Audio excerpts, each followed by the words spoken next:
kepada bupati dan wakil bupati terpilih yang hari ini baru-baru ini dilantik, tentu banyak harapan perihal pupuk.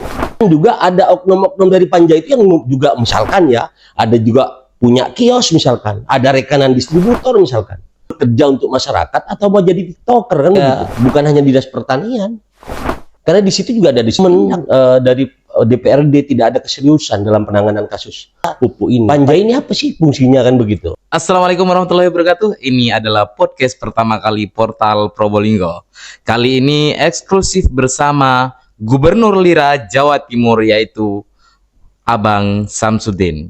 Abang, selamat malam, Bang. Selamat malam. Belakangan ini isu tentang kelangkaan dan distribusi pupuk bersubsidi itu kembali menjadi sorotan, Bang.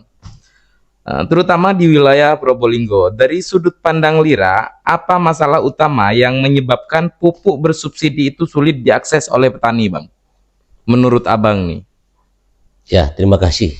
Perihal pupuk ini yang selalu menjadi diskusi dan kemudian saya sebagai penggiat anti korupsi dan kemudian sebagai putra daerah di Kabupaten Probolinggo tidak akan pernah bosan untuk membahas perihal pupuk ini. Kenapa? Karena menurut saya kelangkaan pupuk ini hanya ada pada problem permainan daripada oknum-oknum distributor ataupun oknum-oknum kios. Yang mana semestinya ini sudah tidak lagi terjadi. Karena apa?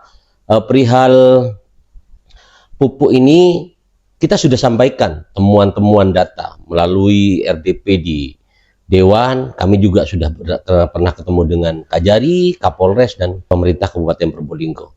Sebenarnya ini hanya tinggal langkah konkret saja agar tidak ada lagi keluhan-keluhan ini menjadi persoalan di masyarakat kita. Baru-baru ini kan sedang viral di sosial media, Bang, masalah panja pupuk DPRD Kabupaten Probolinggo yang sudah terbentuk, bahkan sudah pekerja, dan itu sudah viral, Bang, di mana-mana, Bang. Bagaimana Lira menilai terhadap kinerja panja tersebut sejauh ini, Bang? Saya bisa menilai perihal panja ini kadang juga mau ketawa dan lain sebagainya. Karena sebenarnya dari awal Lira masuk kepada persoalan pupuk ini, kami sudah berdiskusi dengan pihak-pihak terkait dalam hal ini di Kabupaten Probolinggo, yaitu dengan stakeholder yang ada, baik kejaksaan, kepolisian, Pemkab, dan sebagainya. Kemudian yang terakhir kami sudah melakukan audiensi di gedung Dewan, menyampaikan temuan-temuan kami, data, agar kemudian dibentuk yang namanya pansus. Karena menurut saya dalam kajian teman-teman di Lira, panja ini apa sih fungsinya kan begitu. Kemudian bergerak untuk apa? Selama ini saya lihat kan kegiatan yang dilakukan oleh teman-teman DPRD dalam hal ini yang dibentuk panja.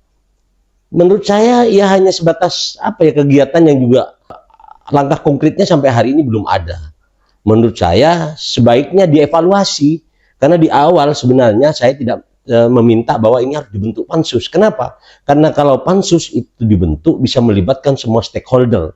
Jika ada temuan di lapangan, misalkan teman-teman pansus turun bersama kejaksaan dan kepolisian, misalkan melakukan sidak, kemudian ditemukan tidak samanya harga antara SPJ dengan pembelian masyarakat di lapangan.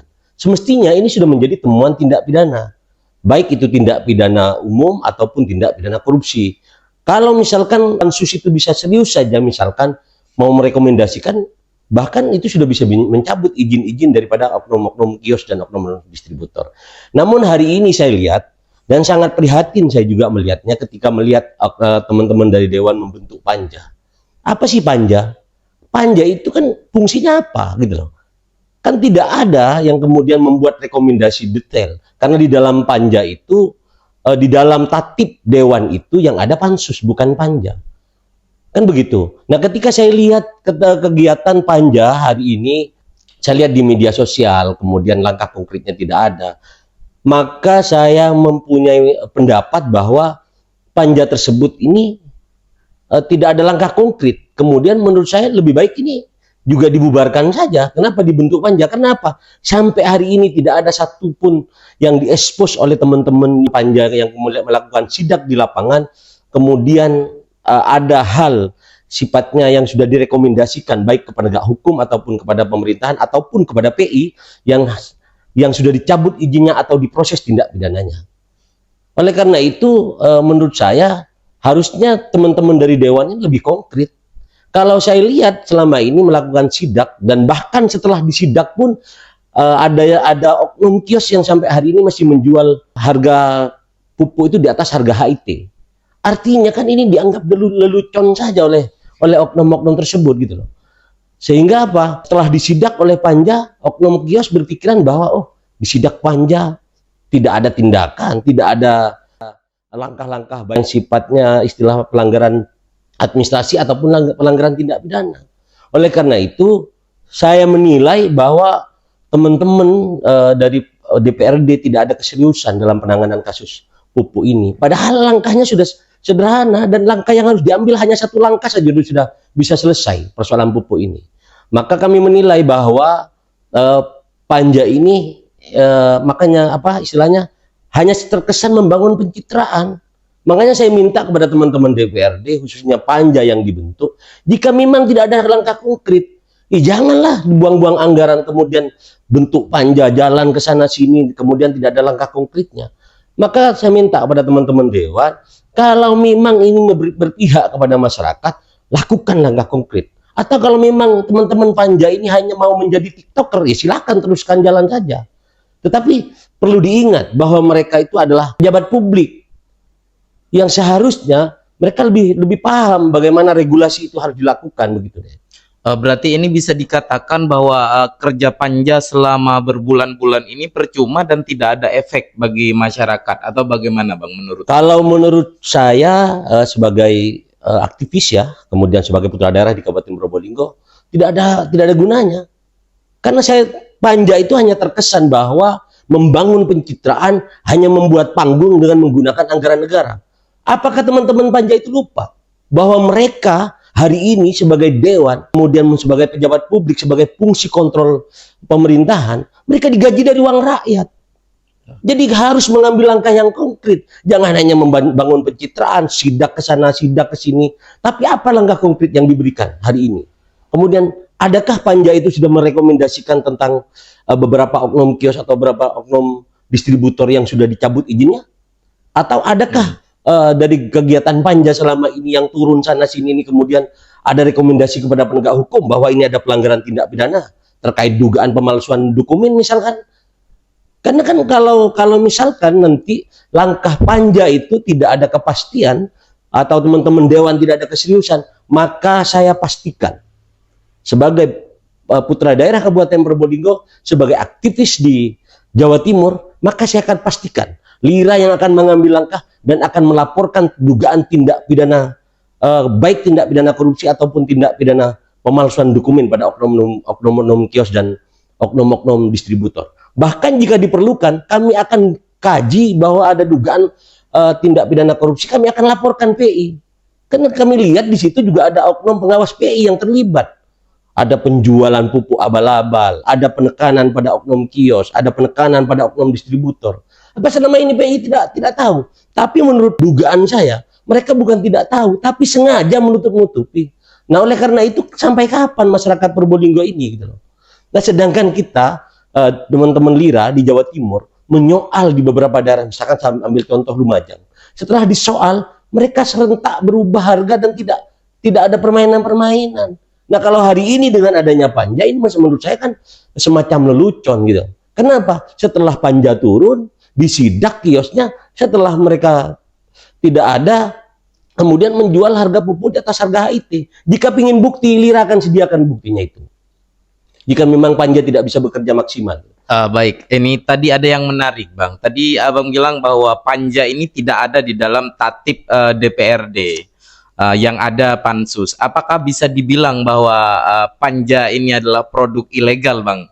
Seperti yang dikatakan oleh beberapa aktivis begitu Bang. Bukan produk ilegal, tetapi Panja itu memang ada. Tetapi saya yakin bahwa ada dugaan oknum-oknum yang dibentuk Panja itu tidak memahami bahwa Panja itu apa. Coba dibaca, fungsi dari Panja itu apa. Kan begitu. Kemudian fungsi dari pansus itu apa. Nah, oleh karena itu teman-teman dewan harus banyak mempelajari tatip yang dibuat oleh teman-teman dewan sendiri gitu loh. Kan begitu. Mestinya itu dibentuk pansus. Karena apa? soal pupuk, kelangkaan pupuk ini menyangkut kepada persoalan kesinambungan petani kita, maka bisa dikategorikan dalam keadaan darurat atau menjadi isu sosial. Kan begitu. Di pansus itulah kemudian itu yang ada. Di Panja tidak ada itu. Makanya saya duga bahwa teman-teman yang turun ke lokasi itu tidak memahami tatip yang ada di dalam DPRD. Susah kita kalau seperti itu. Siapa yang menjadi korban? Masyarakat. Sedangkan mereka harus sadar sebenarnya bahwa dewan itu digaji dari uang rakyat. Jadi oleh karena itu, jangan hanya membangun pencitraan.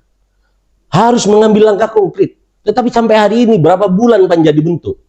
Apa yang diambil? Kemudian langkah-langkah, baik itu langkah administrasi, langkah pidana, dan lain sebagainya. Sampai hari ini tidak ada. Baik itu disampaikan kepada teman-teman Lira yang selama ini kemudian menyoal, kemudian dibentuk Panja dan lain sebagainya, baik itu kepada publik.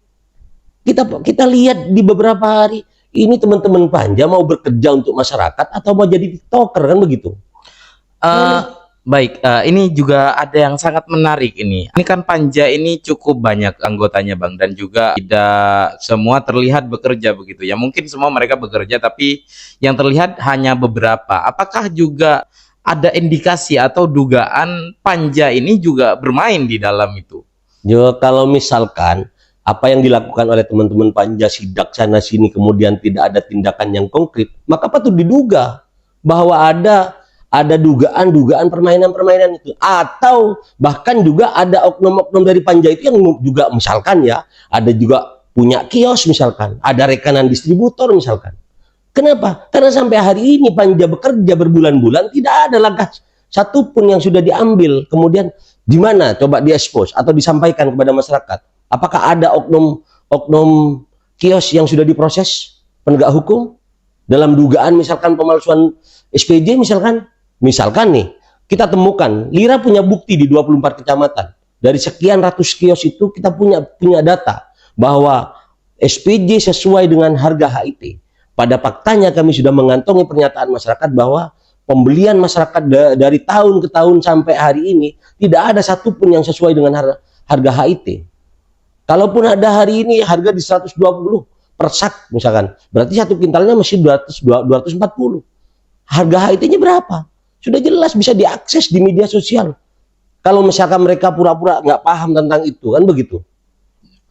Baik, Bang, ini selain masalah harga eceran tertinggi, masalah pupuk ini, apakah Lira menemukan indikasi adanya permainan di dalam distribusi pupuk baik oleh pihak pengecer maupun oknum yang ada di level birokrasi? Bahkan ada isu-isu juga ini bahwa ada oknum-oknum baju coklat yang juga bermain di dalam. Ya kalau hal itu kan bukan rahasia umum ya. Kalau misalkan berbicara dugaan oknum-oknum yang terlibat, banyak fakta yang bisa kita buktikan dalam hal selama ini.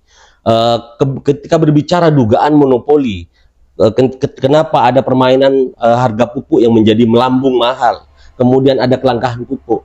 Karena banyak data yang saya temukan yang seharusnya masyarakat mendapatkan kuota itu, misalkan satu contoh, misalkan 1 ton misalkan, hanya ditebus 2 kintal dan SPJ dibuat 1 ton. Nah kan ini yang sebenarnya harus disinkronisasikan. Jadi sidak itu, misalkan Panja dibentuk, meski oke lah katakanlah ini sudah kadung jalan dibentuk Panja. Mestinya mereka itu bukan hanya turun kepada kios, kemudian tanya di kiosnya, diskusi di kiosnya seperti itu. Kan seolah-olah itu hanya ingin membuka peluang bahwa ada diskusi atau ada negosiasi kemudian yang sebenarnya harus melibatkan PI, Panja itu melibatkan semua stakeholder, kemudian sidak kepada kios, bawa SPJ-nya, kemudian datangi masyarakat yang masuk dalam RDKK, kemudian dibuatkan pernyataan tertulis bermaterai. Apakah betul membeli harga sesuai dengan SPJ? Nah, jika tidak sesuai misalkan, ya sudah bisa diproses pidana, bisa diproses secara administrasi. Misalkan dicabut izinnya, tidak diperpanjang SPJB-nya misalkan. Kan mudah sekali sebenarnya. Maka saya mohon maaf, ketika berbicara pupuk ini, saya melihat seolah-olah kadang saya menjadi emosi gitu. Kenapa? Karena sudah gamblang saya buka pada saat audiensi di gedung Dewan itu. Apakah mereka tidak memahami? Masa kita yang masyarakat yang tidak digaji dari uang rakyat aja kita bisa paham di mana permainannya, di mana monopolinya? Jangan kemudian beralasan bahwa kami tidak punya kewenangan. Nah, kalau memang tidak punya kewenangan, ya sudah, jangan dibentuk lagi panja, kan begitu. Biarkan teman-teman aktivis misalkan yang harus melapor. Kalau memang sekiranya tidak ada fungsi, seharusnya dewan itu menjadi fungsi check and balance pemerintah yang seharusnya berpihak kepada masyarakat, menampung aspirasi masyarakat. Baik Bang, ini juga terkait masalah pupuk ini kan permasalahan yang sudah cukup lama sebenarnya. Menurut Bang Samlira, Pak Gubernur ini, apakah ada hubungannya masalah pupuk ini dengan perpolitikan di Kabupaten Probolinggo, Bang? Ya, kalau berbicara pupuk ini sebenarnya kaitannya apa dengan politik gitu. Tetapi kalau berbicara konteksnya bahwa selama 20 tahun siapa yang menguasai, siapa yang mengangkangi, kemudian patut diduga bahwa yang menjadi distributor, oknum-oknum distributor ada kroni-kroni yang pemerintahan yang lama. Nah, itu masih ada. Tapi kalau ditanya apakah ada kaitan dengan politik, nggak ada kaitan dengan politik. Tetapi ketika berbicara dengan oknum-oknum pengusaha itu bahwa ada kedekatan dengan penguasa, iya, pada saat di zaman dahulu. Tapi hari ini kan sudah berubah. Dinasti sudah tidak ada, terkubur di Kabupaten Probolinggo. Nah, oleh karena itu saya minta dewan yang termasuk di dalam panja itu jangan lagi agrobat. Jadi jangan menunjukkan semakin lama mereka turun sidak tidak ada langkah konkret, maka semakin menunjukkan bahwa mereka menggunakan pola-pola lama. Ini yang kami akan tentang gitu. Nah, kami sebagai masyarakat Probolinggo prihatin dengan adanya hal ini. Harusnya langkah konkret, sekali dua kali aja sidak sudah selesai. Kalau mereka mau serius, tapi kalau mereka mau membangun pencitraan, misalkan mau bahwa kesulitan masyarakat tentang pupuk, keresahan masyarakat tentang pupuk ini mau dijadikan agrobat politik, ya monggo. Tapi tentu itu akan menjadi penilaian yang sangat buruk di depan masyarakat, kan begitu. Ini setelah dinilai bahwa kerja panja pupuk ini tidak efektif, langkah apa yang akan diambil untuk membantu masyarakat menyelesaikan masalah pupuk ini, Bang? Kalau berbicara apa langkah yang harus kita lakukan, tentu akan banyak langkah yang kita bisa lakukan. Pertama, kita juga bisa melakukan kajian-kajian hukumnya. Ketika kami anggap panja sudah tidak bekerja dengan maksimal, maka langkah pertama kami akan melakukan dugaan pelaporan dugaan tindak pidana umum dengan dugaan pemalsuan SPJ dan lain sebagainya, itu satu. Yang kedua, tentu kami juga akan mendesak bagaimana dewan ini segera membentuk pansus agar bisa melibatkan semua stakeholder. Jika memang itu tidak direspon dengan baik, maka kami dengan masyarakat Probolinggo bahkan ribuan, bahkan puluhan ribu, kami akan duduki gedung dewan itu. Karena mereka juga harus sadar yang menjadi dewan di dalam gedung itu digaji dari uang rakyat. Mereka tanpa adanya rakyat juga tidak bisa apa-apa. Tidak bisa mereka mengelola anggaran dan lain sebagainya. Kemudian ketika hari ini mereka hanya bertindak, kemudian sidak sana, sidak sini, langkah konkretnya tidak ada. Kan begitu. Baik Bang, ini sangat menarik obrolan kita dari tadi ini mengenai panja. Bagaimana kalau kita pindah isu ini Bang? Jadi kita itu selain punya legislatif, kita juga punya eksekutif, di mana eksekutif itu di dalamnya ada pemerintah Kabupaten Probolinggo, dan pemerintah Kabupaten Probolinggo itu ada program yang namanya Buspatas yang sampai dengan saat ini masih belum dibubarkan, begitu Bang. Kemarin Bupati dan beserta jajaran pemerintah juga sudah turun ke lapangan menyidak beberapa kios gitu. Ini kira-kira hal apa yang harus dilakukan juga oleh eksekutif ataupun pemerintah Kabupaten Probolinggo untuk membantu juga legislatif menyelesaikan masalah ini? Sebenarnya begini deh, kalau berbicara tentang kelangkaan pupuk, apa langkah yang harus dilakukan oleh eksekutif? Tentu harapan masyarakat kepada bupati dan wakil bupati terpilih yang hari ini baru-baru ini dilantik, tentu banyak harapan perihal pupuk agar segera terselesaikan. Pertama yang harus dilakukan oleh eksekutif, perbaikan data. Karena dalam data yang kami temukan di Lira, banyak data yang tidak sesuai dengan fakta.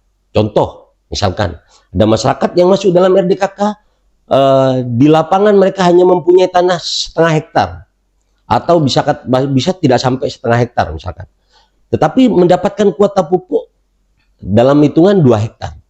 Ini kan harus ada validasi data. Satu. Yang kedua, problem utama kelangkaan pupuk itu selain adanya monopoli dan mafia pupuk yang terjadi di sini, ada perbaikan data yang harus dilakukan oleh pemerintah Kabupaten Probolinggo. Bagaimana? Yaitu adalah mendaftarkan dan melibatkan pihak-pihak desa, kemudian mendaftarkan masyarakat-masyarakat yang tidak masuk dalam RDKK, kemudian diajukan kepada kementerian bagaimana harus ini tercapai dan masyarakat masuk dalam RDKK. Karena ini bagian daripada kelangkaan pupuk.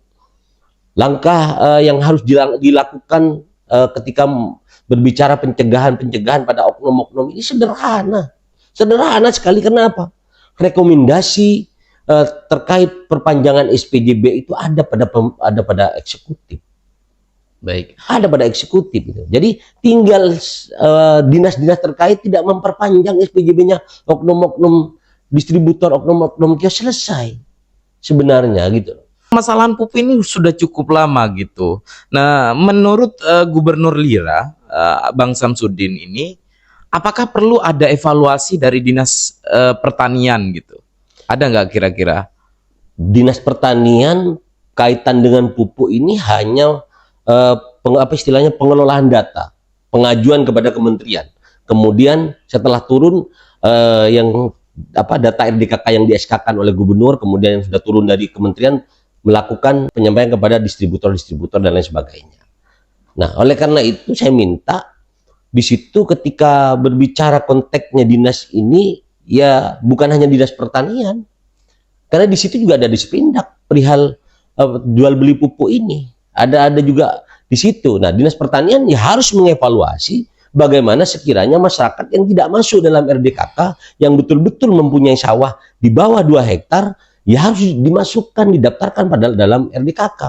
Kan begitu. Kan memang ini kewajiban daripada pemerintahan Kabupaten Probolinggo untuk melakukan itu, karena ini kepentingan kepentingan masyarakat Kabupaten Probolinggo, kan begitu. Mungkin kita ngobrol lagi di lain waktu ini, Bang.